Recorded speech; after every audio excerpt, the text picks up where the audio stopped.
So hello বন্ধুরা, এখনকার দিনে বা ইতিমধ্যেই কিন্তু সবার ক্ষেত্রেই একটা প্রবলেম দেখা দিচ্ছে যে আমাদের ফেসবুক পেজে রিচ নেই কেন, বা আমাদের ফেসবুক পেজে ফেসবুক হচ্ছে না কেন। ঠিক আছে, এখানে যদি আমি আমার চ্যানেলের লোগোতে প্রেস করে দেই, এখানে যদি আমার চ্যানেলের লোগোতে প্রেস করি, তাহলে এখানে দেখেন আমার যে লাস্ট 28 দিনের ড্যাশবোর্ডে যদি প্রেস করি, এখানে আমার লাস্ট 28 দিনের এঙ্গেজমেন্ট কত রয়েছে। এখানে দেখেন রিচ কত পার্টি, আমার রিচ কত 8, মানে কোনো রিচ, এটা 8 একটা কোনো রিচের মধ্যে পড়ে না। ঠিক আছে, 3 second video 40, engagement 0, net follower 0। এই সমস্যাগুলো কিন্তু ইতিমধ্যেই সবার ক্ষেত্রেই দেখা দিচ্ছে। ঠিক আছে, তো আজকের ভিডিওতে আমি দেখিয়ে দিব যে ফেসবুকের অফিসিয়ালি দুটো সেটিং, এই সেটিং দুটো যদি তোমরা ঠিকঠাকভাবে করে রাখতে পারো, তাহলে আমি বলবো যে তোমাদের রিচ বাড়বে, ফলোয়ার্স বাড়বে, এঙ্গেজমেন্ট বাড়বে। ওকে, তো ধৈর্য সহকারে সম্পূর্ণ ভিডিওটি দেখার অনুরোধ জানাচ্ছি।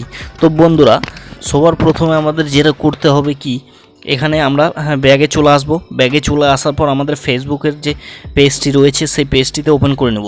ওপেন করে নেওয়ার পর আমাদের যে ভিডিওগুলো রয়েছে সেই ভিডিওগুলোতে আমরা চলে যাব। ঠিক আছে, ভিডিওতে আসার পর আমাদের সবার প্রথমে যেটা করতে হবে, সবার প্রথমে আমাদের কি করতে হবে, সবার প্রথমে এখানে কমেন্ট সেকশানে চলে যাব। ওকে, এখানে কমেন্ট সেকশানে যদি আমরা প্রেস করে দেই, তাহলে কমেন্ট সেকশানে প্রেস করে দেওয়ার পর এখানে দেখেন এই কমেন্ট সেকশানে আমরা ধরুন এই অ্যান্ড্রয়েড অপশানটি প্রেস করে দেবো। ঠিক আছে, এই অ্যান্ড্রয়েড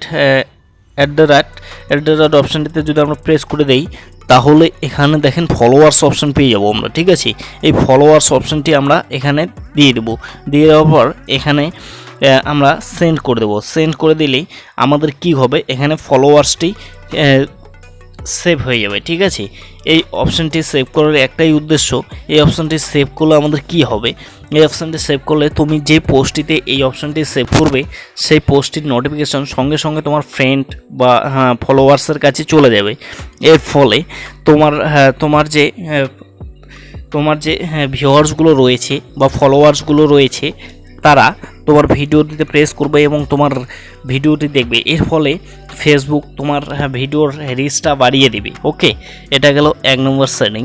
এবার 2 নম্বরে কি, 2 নম্বরে আমরা চলে যাব আমাদের ফেসবুক পেজের মধ্যে যাওয়ার পর আমাদের কি করতে হবে, আমাদের প্রোফাইলে ক্লিক করে দিতে হবে। এখানে আমাদের প্রোফাইল পেয়ে যাব। তো বেসিক্যালি আমরা এই প্রোফাইলটাতে প্রেস করে দেবো। ঠিক আছে, এই প্রোফাইলে যদি আমরা প্রেস করে দিই, তাহলে আমাদের এখানে 3 ডট অপশান পেয়ে যাব। আমরা 3 ডট অপশান পেয়ে যাব। তো বেসিক্যালি আমরা এই 3 ডট অপশানটিতে প্রেস করে দেবো। ওকে, এই 3 ডট অপশানটিতে প্রেস করে দেবো। ওকে, 3 ডট অপশানটিতে প্রেস করে দেওয়ার পর এবার আমাদের যেটা করতে হবে, এখানে পেজ স্ট্যাটাসে ক্লিক করে দিতে হবে। ঠিক আছে, এই পেজ স্ট্যাটাসে আমরা যদি ক্লিক করে দিই, তাহলে এখানে দেখেন রেজিস্টার মনিটাইজেশন। ঠিক আছে, এখানে দেখেন রেজিস্টার মনিটাইজেশন, এই অপশানটি কার কার এনেবল রয়েছে অবশ্যই আমাকে কমেন্ট করে জানাবে।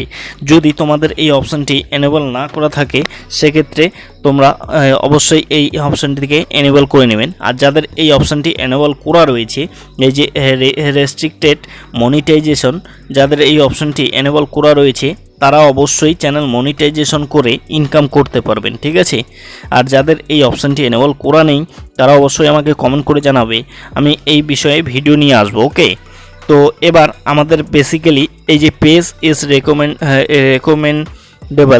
রেকমেন্ডেবল, ঠিক আছে, এখানটাতে প্রেস করে দিতে হবে। পেজ ইজ রেকমেন্ডেবল এই অপশানটিতে প্রেস করে দিতে হবে। ঠিক আছে, এই অপশানটিতে যদি আমরা প্রেস করে দেই, তাহলে এখানে দেখেন রেকমেন্ডেবল।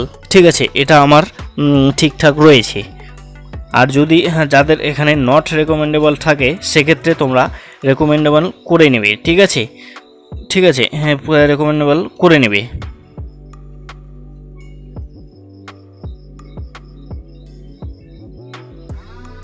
তো এই দুটো কাজ তোমরা তোমাদের ফেসবুক পেজের মধ্যে করে রাখো। অবশ্যই তোমার ফেসবুক পেজ রিচ বাড়বে এবং ফেসবুক পেজে ভিডিও ভাইরাল হবে এবং তোমার এঙ্গেজমেন্ট বাড়বে, তোমার ফলোয়ার্স বাড়বে।